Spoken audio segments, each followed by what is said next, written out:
I think it was 6 or so years ago. I was in a session with a therapist who practiced what's called cranial sacral therapy.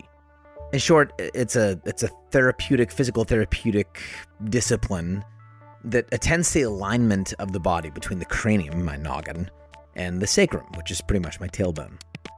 It's a series of long tensions and pulls and some pushes rather than like muscle squeezing and all that. About 15 minutes into the session, she asked me, "It feels like you have some injuries on your left side." I said, "Yeah, probably." She paused and then pulled me over onto my back and said, "Tell me." I'd actually never been asked to recount my history of injuries before.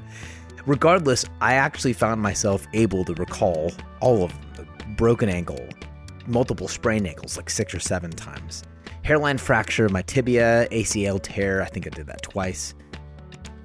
Some other kind of knee blowout that I didn't remember, but I know I had. A dislocated hip, that was weird. 3 broken ribs, 2 different occasions. I broke 1 rib and then broke 2 ribs a second time. Broken collarbone, did that twice. Broken shoulder, AC separation.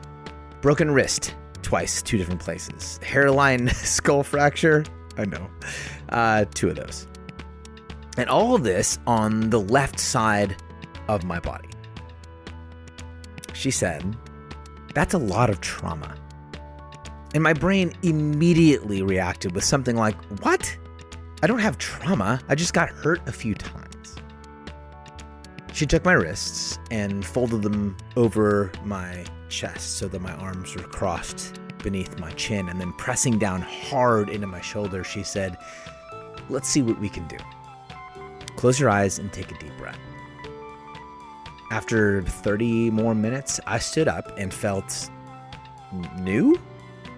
It was a really, really strange feeling. I had to readjust to what felt like strength, but it was not like any strength I had actually experienced in myself previously. See, I'd been used to the kind of strength that normally we prescribe by calls like stay strong or be strong. The kind of strength that was and is, in and of itself, an effort to maintain. This strength was just there, holding my body together at my center. And literally the only thing that had changed, the only thing that had happened, was that someone had felt the trauma or traumas in me, kindly helped me acknowledge them as traumas and as real, and then actively engaged with the places in me where I was still carrying by injury those pieces of my history. I think that this is what we often mean when we talk about entering into someone's pain. And the fruit of that work, the fruit of that entering in, was strength. Lent begins today. It's a season characterized by the practice of fasting, the choice to deny myself some joy or some pleasure, or even some need.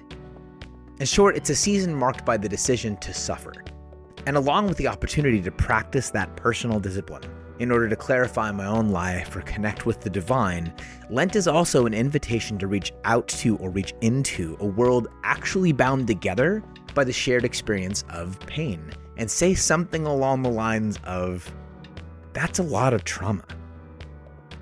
And then, if we are welcomed, to enter in. To enter in not simply to fix what's wrong in one another, although there is a shared dream there too, but to enter in because there is a kind of magic in the meeting of tired and wounded human lives. A hope for healing and resurrection and actually new life. And I don't know exactly how it works. I just know that it does. That friendships are deeper after adventure. That communities are richer after trial. That there is a power and a peace available to human hearts and human lives that is accessible only through the doorway of pain and suffering. And it's a doorway that cannot be passed through alone. Sometimes it takes therapy. Sometimes it takes a podcast guest like Jennifer Coe. Sometimes it's friends or family or a child sponsorship program or AA meetings. Almost always it takes someone saying, "I see this in you, and I would like to help you carry it. I would consider it an honor." And then someone else saying, "Yes, please do. I trust you. Come closer. And almost always, in time, what we find between us when we do that, well and wisely and faithfully together, is not the diminished effort and energy of persons carrying more than they should because we are carrying someone else's burdens. We find a strength we did not know we had before, and one we would rather not live without.